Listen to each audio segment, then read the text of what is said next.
خوش آمدید ناظرین کرام، میں شہباز فریدی آپ کو اپنے چینل پہ خیر مقدم کرتا ہوں۔ اب آگے چلیے، سورہ قصص کے آخری یہ دو رکوع ہیں، جن میں سے پہلے رکوع میں ایک کردار کا ذکر ہو رہا ہے، قارون۔ اور میں آپ کو بتا چکا ہوں کہ یہ کردار جو ہے اسے بھی ایک فرد نہ سمجھیے، بلکہ یہ کہ جو بھی کوئی حکمران قوم ہوتی ہے وہ اپنی غلام قوم کے اندر اس طرح کے کردار باقاعدہ پیدا کرتی ہے، جس کو کہ کہا تھا ملکہ سبا نے کہ ان الملوک اذا دخلوا قریۃ جعلوا عزت اہلھا اذلہ۔ اور اس کا ایک نتیجہ یہ نکلتا ہے کہ جو گھٹیا لوگ ہوتے ہیں، بے غیرت لوگ ہوتے ہیں، اپنی قوم کے ساتھ غداری کرتے ہیں، انہیں پھر وہاں خطابات دیے جاتے ہیں، نوازا جاتا ہے، ان کے اونچے منصب ہوتے ہیں، آنریری مجسٹریٹ بنا دیے گئے ہیں، فلاں ہو گئے ہیں۔ یہ سب کون تھے؟ یہ انگریزوں نے در حقیقت ہندوستان میں اپنی جو حکومت کو مضبوط کرنے کے لیے یہ ایک طبقہ جو ہے ہندوستانیوں میں سے ڈیولپ کیا تھا، اس طبقے کا یہ کردار ہے قارون۔ اچھا، اس قسم کے لوگوں کو پھر انگریز بڑے بڑے ٹھیکے دیتے تھے۔ اب آرمی کے سپلائی کے ٹھیکے ہیں تو بڑے بڑے ٹھیکیدار یہی ہوتے تھے، انہی کے پاس سرمایہ ہو جاتے تھے۔ یہ ساری چیزیں جو ہے ایک دوسرے سے ملی جلی ہوئی ہیں۔ اسی طرح کا ایک شخص جو ہے یہ قارون تھا اسرائیلی، اور نہ صرف اسرائیلی، حضرت موسیٰ علیہ السلام کا سگا چچا زاد بھائی، فرسٹ کزن۔ لیکن یہ کہ یہ حکومت کے ساتھ فرعون کے دربار میں اس کی رسائی تھی، وہاں اس کی پذیرائی تھی، اور وہاں سے اس کو مراعات ملتی تھی۔ اس نے اتنی دولت سمیٹ لی تھی، جیسے ہمارے ہاں بھی بعض اب جو سیاسی کردار ہیں وہ گویا کہ علامتی بن گئے دولت سمیٹنے میں، تو بے تحاشا دولت اس نے جمع کر لی تھی۔ اب اس کا کردار سامنے آ رہا ہے۔ ان قارون کان من قوم موسیٰ، یقیناً قارون جو ہے وہ موسیٰ کی قوم ہی سے تھا۔ تورات میں اس کا نام قورح آیا ہے، یعنی قارون کے بجائے قورح، یہ کوئی تلفظ کا فرق ہو سکتا ہے۔ فبغى علیہم، اگرچہ موسیٰ کی قوم میں سے تھا لیکن اس نے زیادتی کی، سرکشی کی، شرارت کی اپنی قوم کے خلاف، یعنی غداری کی۔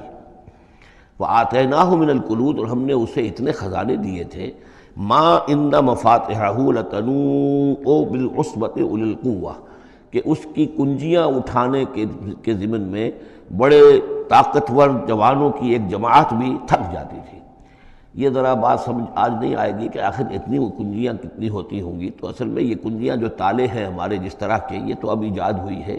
پچھلے زمانے میں کیا ہوتا تھا کہ کوئی بڑا سٹور ہے تو اس کے آگے بڑا ایک پھاٹک لگا ہوا ہے، اور اس پھاٹک کے ساتھ جو دروازے کو بند کرنے کے لیے بڑی لمبی لکڑیاں لگائی جاتی تھیں، تو اس طریقے سے وہ جو اڑنگے لگائے جاتے تھے اسی سے وہ پھر دروازے جو ہے بند ہوتے تھے۔ تو اس طرح کی کوئی شے ہوگی، ورنہ جس طرح کے تالے اب ہمارے ہاں ہوتے ہیں اس طرح کے تالے تو اتنے نہیں ہو سکتے کسی بھی معاملے کے۔ لیکن یہ کہ اس کو اگر ذہن میں رکھیں تو بہرحال اس سے جو مراد ہے وہ یہ کہ دولت بے انتہا اس کے پاس جمع تھی۔ اذ قال له قومه، جبکہ اس سے کہا اس کی قوم نے، لوگوں نے کہا، کچھ بھلے لوگ بھی ہوں گے، جیسے ہم مکالمہ سورہ کہف میں پڑھ آئے ہیں، دو آدمیوں کا مکالمہ تھا، ایک وہ درویش تھا اور وہ عارف باللہ تھا، اللہ پر ایمان رکھنے والا تھا، اور ایک وہ تھا کہ جو دولت میں مست ہو گیا تھا، مال مست تھا۔ تو وہاں کچھ لوگوں نے جو اچھے لوگ ہوں گے ان سے کہا، اس سے قارون سے، لا تفرح ان اللہ لا يحب الفرحین۔ یہ ذرا یہاں پر چار چیزیں، پانچ چیزیں جو آ رہی ہیں گنتے جائیے کہ ایسے لوگ جن کے پاس بہت سی دولت جمع ہو گئی ہو، ان کو ان چار پانچ چیزوں کو پیش نظر رکھنا چاہیے۔ سب سے پہلے یہ کہ لا تفرح ان اللہ لا يحب الفرح، اس پر اتراؤ نہیں، اتراؤ مت، اللہ تعالیٰ کو اترانے والے پسند نہیں۔ نمبر دو، وابتغ فیما آتاک اللہ الدار الآخرہ، جو کچھ اللہ نے تمہیں دولت دی ہے تو اس سے دار الآخرہ حاصل کرنے کی کوشش کرو، اللہ کے لیے خرچ کرو تاکہ آخرت میں تمہیں اس کا اجر و ثواب ملے۔ تو تم گویا کہ آخرت کو خریدو گے اپنی اس دولت کے عوض۔ ان اللہ اشتری من المؤمنین انفسهم واموالهم بان لهم الجنہ۔ نمبر تین، ولا تنس نصیبک من الدنیا، معلوم ہوتا کہ بخیل بھی بہت تھا کہ وہ اپنے اوپر بھی کچھ خرچ نہیں کرتا تھا، جمع کرنے ہی کے اس کو فکر دامنگیر رہتی تھی۔ اور مت بھولو خود اپنا حصہ بھی دنیا میں سے، جیسے کہ ہم نے سورہ اعراف میں پڑھا تھا کہ قل من حرم زینۃ اللہ التی اخرج لعبادہ والطیبات من الرزق، اگر اللہ نے کسی کو کچھ دیا ہے تو پھر وہ اچھا کھائے، اچھا پہنے، اس میں کس نے حرام کیا ہے؟ کوئی رہبانیت کا انداز تو نہیں ہے۔ اور یہ بھی ہم پڑھ چکے ہیں سورہ الفرقان میں کہ وہ اللہ کے جو نیک بندے ہیں، عباد الرحمن، ان کے اوصاف میں سے ہے والذین اذا انفقوا لم یسرفوا ولم یقتروا، وہ لوگ کہ جو خرچ کرتے ہیں تو نہ تو اسراف کرتے ہیں لیکن اس کے ساتھ ہی بخل سے بھی کام نہیں لیتے۔ تو یہ بخیلی مت کرو، اور اس جو دولت تمہیں اللہ نے دی ہے اس سے کم اپنی ذات پر بھی خرچ کرو، اچھا کھاؤ، اچھا پہنو۔ چوتھی چیز، وَأَحْسِن كَمَا أَحْسَنَ اللَّهُ إِلَيْكَ، اور لوگوں پر احسان کرو، لوگوں کے ساتھ بھلائی کرو جیسے اللہ نے تمہارے ساتھ بھلائی کی ہے۔ اللہ نے تمہیں دولت دی ہے تو جو بھی تمہاری قوم کے یا اور دوسرے لوگ بھی ہوں، اس میں تو کوئی علیحدہ تخصیص نہیں ہے، غریبوں کا، محتاجوں کا، مسکینوں کا، ان کا جو حق ہے، وفی اموالہم حق معلوم للسائل والمحروم، تو اس میں سے یہ ہے کہ اللہ نے تم پر احسان کیا ہے، یہ دولت دی ہے تو تم لوگوں کے ساتھ احسان کرو۔ اور پانچویں بات، ولا تبغی الفساد فی الارض، زمین میں فساد مت مچاؤ۔ اب یہ کیا مراد ہے؟ فساد کون سا مچا رہا تھا؟ وہ نبی تھے اس وقت کے حضرت موسیٰ علیہ السلام۔ حضرت موسیٰ علیہ السلام اپنے کار نبوت و فرائض رسالت کی ادائیگی میں پوری طریقے سے لگے ہوئے ہیں، اور کچھ لوگ ان کے ساتھ دے رہے ہیں، ان کا ہاتھ بٹا رہے ہیں۔ اب کچھ لوگ اس کام میں جب اڑنگا ڈالیں گے تو گویا کہ یہ فساد فی الارض ہے۔ اللہ تعالیٰ جو خیر چاہتا ہے موسیٰ کے ذریعے سے وجود میں آئے، اب اگر آپ موسیٰ کی مخالفت کریں گے، اس کی اسکیموں کو ناکام کرنے کی کوشش کریں گے، یہ وہی بات ہے جو منافقین کے بارے میں سورہ بقرہ کے دوسرے رکوع میں آ چکی ہے۔ وَإِذَا قِيلَ لَهُمْ لَا تُفْسِدُوا فِي الْأَرْضِ قَالُوا إِنَّمَا نَحْنُ مُصْلِحُونَ أَلَا إِنَّهُمْ هُمُ الْمُفْسِدُونَ وَلَٰكِن لَا يَشْعُرُونَ۔ جب ان سے کہا جاتا ہے کہ تم زمین میں فساد یہی تھا کہ ایک جماعت ہے، ایک تحریک ہے، اس کا ایک نظم ہے، اس نظم کے خلاف تم ریشہ دوانیاں کر رہے ہو، اور اگر اس کی اسکیموں کو فیل کرنے کی کوشش کر رہے ہو تو گویا کہ جو اصلاحی عمل ہے، جو انقلاب برپا کرنے کے لیے جد و جہد ہو رہی ہے، اس کو نقصان پہنچا رہے ہو۔ ان اللہ لا يحب المفسدین، اللہ کو ایسے مفسد پسند نہیں ہے۔ تو یہ 5 چیزیں گن لیجئے۔ نمبر 1، لا تفرح ان اللہ لا يحب الفرحین۔ نمبر 2، وابتغ فیما آتاک اللہ الدار الآخرہ، جو کچھ اللہ نے دیا ہے اس سے آخرت کا گھر حاصل کرنے کی کوشش کرو، یعنی انفاق فی سبیل اللہ، اللہ کی راہ میں صرف کرنا۔ نمبر 3، ولا تنس نصیبک من الدنیا، خود دنیا سے بھی تم بھی اپنا حصہ حاصل کرو، اچھا کھاؤ، اچھا پہنو۔ وَأَحْسِن كَمَا أَحْسَنَ اللَّهُ إِلَيْكَ، اور خلق خدا پر بھی احسان کرو جیسے کہ اللہ نے تم پر احسان کیا ہے۔ اور نمبر 5، وَلَا تَبْغِ الْفَسَادَ فِي الْأَرْضِ، دین کے لیے، اللہ کی توحید کے لیے، اللہ کے دین کے لیے جو جد و جہد ہو رہی ہے اس کو تقویت پہنچاؤ، نہ یہ کہ اس کے اندر تم خلل پیدا کرنے کی کوشش کر رہے ہو۔ اعلیٰ انما اوتیتہ علی علم عندی، اس نے کہا کہ یہ دولت جو ہے تم سمجھتے ہو مجھے اللہ نے دی ہے، یہ تو مجھے دی گئی ہے میرے علم کی بنیاد پر، میرے اندر علم ہے، فہم ہے، سمجھ ہے، میری پلاننگ ہے، اس کے نتیجے میں نے دولت کمائی ہے۔ یہ ہے در حقیقت ایک مادہ پرست انسان کا، جو ایک زر پرست اور مادہ پرست انسان جو ہے وہ سمجھتا ہے میری صلاحیت، میں نے بر وقت اندازہ کر لیا تھا کہ اب مارکیٹ میں اس چیز کی ڈیمانڈ پیدا ہوگی اور میں نے اس کے لیے بندوبست کیا، تو اب مجھے بارے نیارے ہو گئے ہیں، تو یہ میری ذہانت ہے۔ میں نے اندازہ کر لیا کہ اب یہ جو ہے اتار چڑھاؤ جو ہے بازار میں آنے والا ہے، اسی کے حساب سے میں نے کچھ خرید و فروخت کی ہے تو مجھے دولت مل گئی ہے۔ تو اوتیتہ علی علم عندی، میرے پاس علم ہے، اس کی بدولت مجھے یہ سب کچھ دیا گیا ہے، مجھے یہ ملا ہے، میں نے کمایا ہے۔ اولم یعلم، کیا وہ جانتا نہیں کہ ان اللہ قد اہلک من قبلہ من القرون، کہ اللہ تعالیٰ نے اس سے پہلے بہت سی قوموں کو ہلاک کیا، من ہوا اشد منہ قوتاً، جو اس سے کہیں بڑھ کر تھی طاقت میں بھی، وہ اکثر و جمعا، اور جن کے پاس مال و اسباب دنیاوی اور دولت کے انبار بھی ان سے زیادہ جمع تھے۔ ولا یسأل عن ذنوبہم المجرمون، اور اللہ تعالیٰ کو اس کی ضرورت پیش نہیں آئے گی کہ مجرموں سے ان کے جرم پوچھے، یعنی اللہ تعالیٰ کے پاس تو پورا حساب کتاب موجود ہے، اعمال نامے موجود ہیں، اسے کسی سے پوچھنے کی ضرورت نہیں ہوگی کہ تم کیا جرائم کر کے آئے ہو۔ تو یہ تو گویا کہ از خود اللہ کے علم میں ہے، اور اظہر من الشمس ہوگا۔ یہی بات سورہ رحمان میں آئے گی، فَيَوْمَئِذٍ لَا يُسْأَلُ عَنْ ذَنبِهِ إِنسٌ وَلَا جَانٌ، کسی بھی انسان سے اور کسی بھی جن سے پوچھنے کی ضرورت نہیں ہوگی، بلکہ یہ کہ در حقیقت ان کے تو ماتھے پر لکھا ہوا ہوگا، يُعْرَفُ الْمُجْرِمُونَ بِسِيمَاهُمْ فَيُؤْخَذُ بِالنَّوَاصِي وَالْأَقْدَامِ،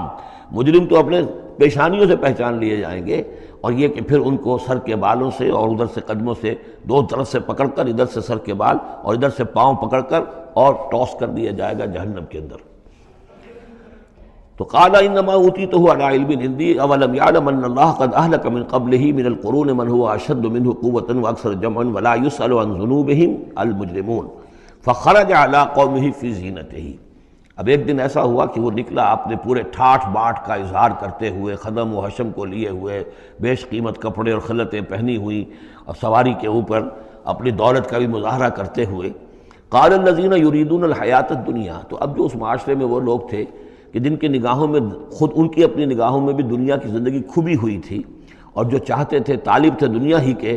یا لیت لنا مثل اوتی قارون، وہ انہوں نے کہا کاش کہ ہمیں بھی یہ ساری چیزیں ملیں جو قارون کو ملی ہیں، جو کچھ دیا گیا ہے، اسے جو دولت دی گئی ہے، اس کے پاس جو ثروت ہے، اور اس کو جو اللہ تعالیٰ نے اس کے اوپر نعمتوں کی بارش کی ہے، کاش ہم پر بھی ہو۔ انہ لذو حظ عظیم، یہ تو بہت ہی نصیب والا ہے، بہت خوش قسمت انسان ہے یہ قارون، کتنا اس کی جو ہے سمجھیے کہ خوش بخت انسان ہے کہ اس پر اللہ کی اتنی نظر کرم ہے اور اتنی دولت اس نے کمائی ہے۔ ظاہر بات ہے کہ دولت مندوں کی دولت نظر آتی ہے، یہ لوگوں کو پتہ نہیں ہوتا یہ کمایا انہوں نے کس طور سے ہے۔ وقال الذین اوتوا العلم، اور کہا ان لوگوں نے کہ جنہیں علم دیا گیا تھا، جو صاحب علم و فہم تھے، جنہیں معلوم تھا اصل حقیقت، فرمایا انہوں نے کہا ویلکم، تمہارے لیے خرابی ہے، ثواب اللہ خیر لمن آمن وعمل صالحا، جو شخص ایمان لائے اور نیک عمل کرے اسے جو ثواب اللہ کی طرف سے ملنے والا ہے وہ اس سے کہیں بڑھ کر ہے۔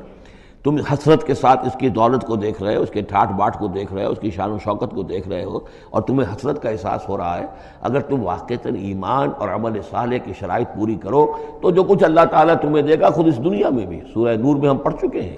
لَيَسْتَخْلِفَنَّهُمْ فِي الْأَرْضِ، حکومت ان کو دے گا، خلافت ان کی قائم کرے گا جو ایمان اور عمل صالح کا حق ادا کر دے۔ پھر آخرت میں جو ثواب ملنا ہے ظاہر بات ہے کہ اس کا تو کوئی تصور بھی تم نہیں کر سکتے۔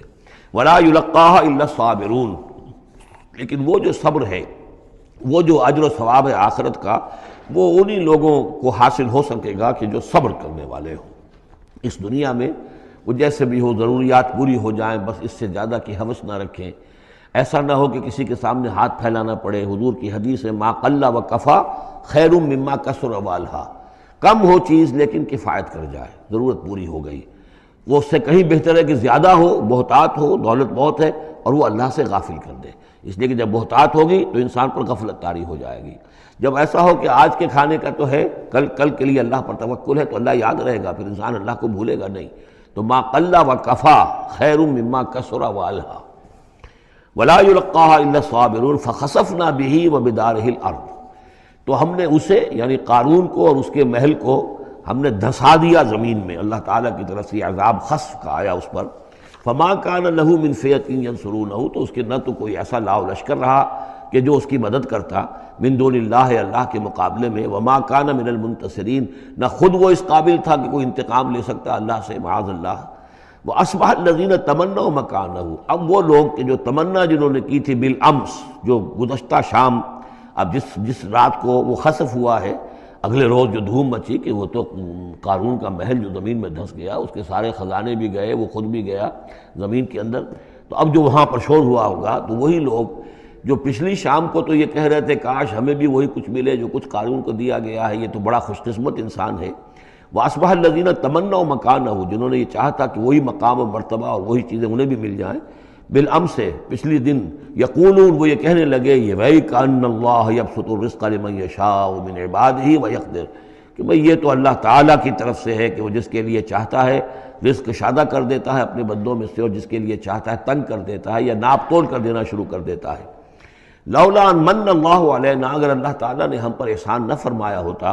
لخسف بنا، تو ہم بھی اسی طریقے سے خسف کر دیے گئے ہوتے، یعنی ہم تو کہہ رہے تھے کہ ہم بھی اس جیسے ہو جائیں، ہمیں بھی اس کی سی دولت مل جائے، لیکن اس کی دولت کا جو انجام آج ہماری نگاہوں کے سامنے آیا ہے، لولا ان من اللہ، اگر اللہ تعالیٰ نے ہم پر یہ احسان نہ کیا ہوتا کہ ہمارے پاس وہ دولت نہیں تھی، لخسف بنا، تو ہم کو بھی اسی طریقے سے زمین میں دھسا دیا گیا ہوتا۔ وَكَأَنَّهُ لَا يُفْلِحُ الْكَافِرُونَ، خرابی، لیکن یہ جان لو کہ کافر لوگ فلاح نہیں پائیں گے۔